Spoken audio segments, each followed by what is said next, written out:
to our weaknesses. And there comes times in our lives that, hey, there's no one around. Where's everyone? Why am I alone? Why? You're not alone. You've never been alone. You will never be alone. Allah is with you. But this type of, we can understand this. Everyone understood what I just said. I'm not using any difficult words, which I'm accused of sometimes. All of us know that Allah is near us. Okay, if He's near us, if He's with us, then why do some of these questions later on you begin to ask? Oh, we're just a few of us, just like us here. Some people, and I can see this in the expressions of some individuals who pass by, they look down as if, this is some oddity and something, and that speaks volumes, because Allah subhanahu wa ta'ala is absent. A person who thinks or feels like that, Allah is absent from their conscience, from their minds, from their hearts, and from their lives. You don't act like that when you are sure that Allah is with you, He is beside you, He is in you, He is for you, He is by you, He is to you, He is from you. That's how close He is. وَإِذَا سَأَلَكَ عِبَادِي عَنِّي فَإِنِّي قَرِيبٌ. He is so close to us that when He answered this question, remember, Allah in this ayah is speaking to the Prophet. If my subjects, that's us, if they ask you about me, when Allah responded to this, excuse me, brothers, for using some words that may seem irrespective. And I don't mean this. I want to deliver the meaning. Don't get caught up on technical words. When Allah answered, He knocked out the Prophet. Meaning, Allah didn't say, وَإِذَا سَأَلَكَ عِبَادِي عَنِّي فَقُلْ لَهُمْ. Could have easily said that. If my subjects ask you about me, O Muhammad, say to them. He didn't say that. He diminished the Prophet, and with all due respect this is said. As I said, I'm delivering a meaning here. He said, Inni qareeb. Allah is so close to us that He immediately is answering every one of us. وَإِذَا سَأَلَكَ عِبَادِي عَنِّي فَإِنِّي قَرِيبٌ. If Allah is telling us, when at this time in Ramadan, when we are rebooting ourselves, when Allah is telling us that He is so near to us in the way He's expressing it,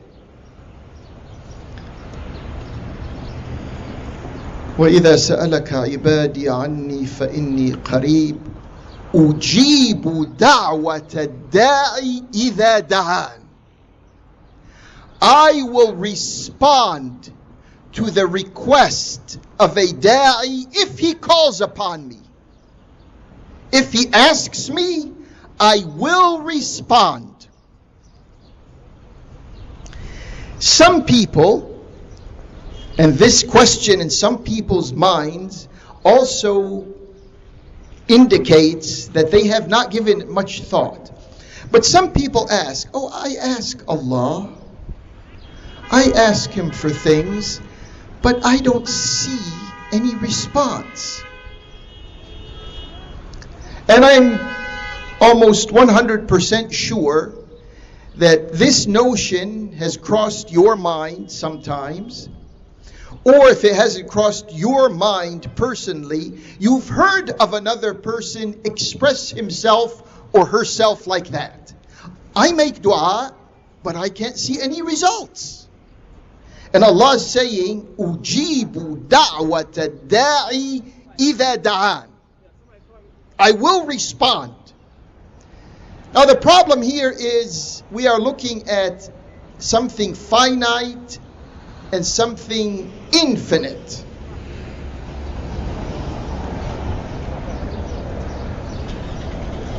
Allah Tabaraka wa Ta'ala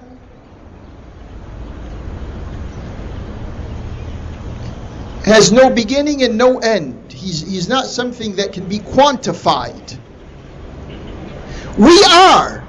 So these are two different spheres, two different realities, two different domains. And we ask Allah, let's say one of us asks Allah, we say, oh Allah, please help me out. I need some strength, or I need some money, or I need some help. Whatever. We ask. And then we wait a day, a week, a month. I didn't see any response to all of this. I can't feel anything happening. Well, you don't have all of the knowledge to make a judgmental statement that Allah is not responding to you. Let's take this in another sphere. A child comes to his parents, says, Father, Mother, I want a gun. And in your mind, of course, this is your child, and you want to respond favorably to what he or she are asking for. But you know, you have more experience in life. You know that if you're going to buy him or her a gun, then some trouble may happen. Something bad will happen. So you either postpone that until the child grows up, or you try to deflect, you try to change the attention of the child who's requesting this from his request or her request. But that doesn't mean you're not responding to the request of your child. And the relationship that Allah has with us is more intense than the relationship that the parents have with their children. His knowledge, the degree of knowledge that separates us from Him, is much more than the degree of knowledge that separates parents from their children. Then there's another factor. The Prophet of Allah, may Allah's peace and blessings be upon him and his forever,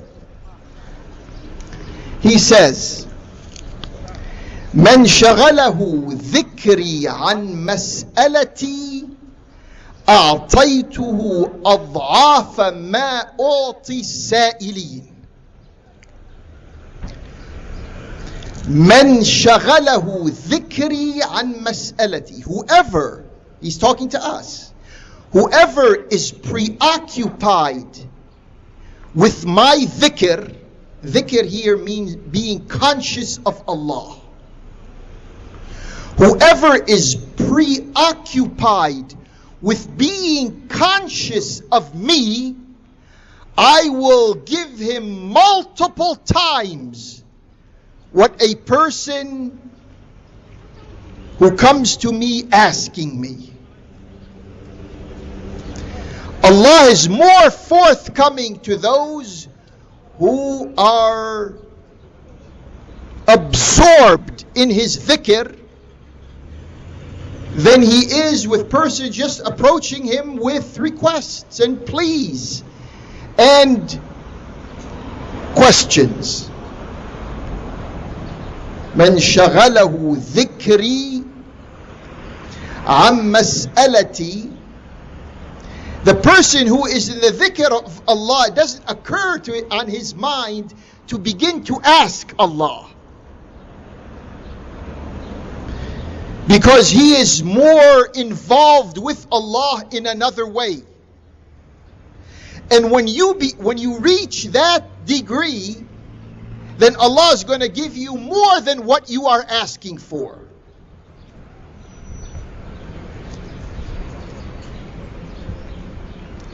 Another thing is, and dua. وَإِذَا سَأَلَكَ عِبَادِي عَنِّي فَإِنِّي قَرِيبٌ أُجِيبُ دَعْوَةَ الدَّاعِ إِذَا دَعَانِي. This is dua. You make dua to Allah. And dua is extremely important. Dua has elements in it. An ayah says, قُلْ مَا يَعْبَأُ بِكُمْ رَبِّي لَوْلَا دُعَاؤُكُمْ. Allah will never be concerned with you if it wasn't for your dua. He has no need for you if it wasn't for your dua. He won't pay attention to you if it wasn't for your dua. قُلْ مَا يَعْبَأُ بِكُمْ رَبِّي لَوْلَا دُعَاؤُكُمْ. Dua is very important.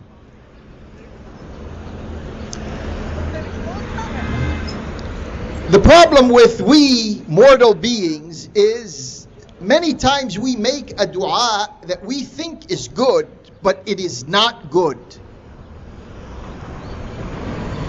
The ayah in Surah Al-Isra, وَيَدْعُ الْإِنسَانُ بِالشَّرِّ دُعَاءَهُ بِالْخَيْرِ. We social beings, we don't know it. Allah is telling us here, many times when we ask Allah for things, in Allah's measurement, these things, and we think we're asking for something that's good. But in Allah's measurement, it's not good. وَيَدْعُ الْإِنسَانُ بِالشَّرِّ دُعَاءَهُ بِالْخَيْرِ.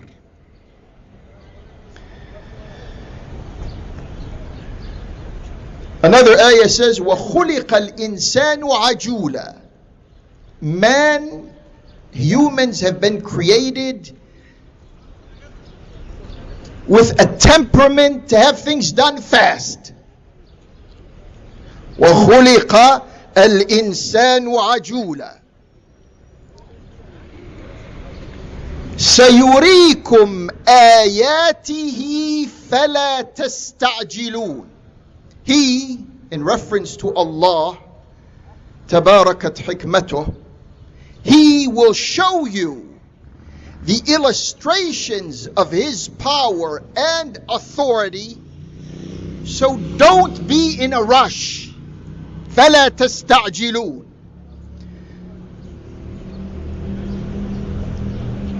And then some of us, when we make our dua, when we turn to Allah, oh Allah, give us this. Oh Allah, help us with this.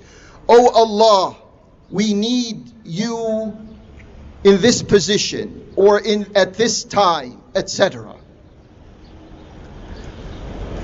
But what do you say if a person is making this dua? مَطْعَمُهُ مِنْ حَرَامٍ وَشَرَابُهُ مِنْ حَرَامٍ وَرِزْقُهُ مِنْ حَرَامٍ. Some people, they pray, they fast, they do all this.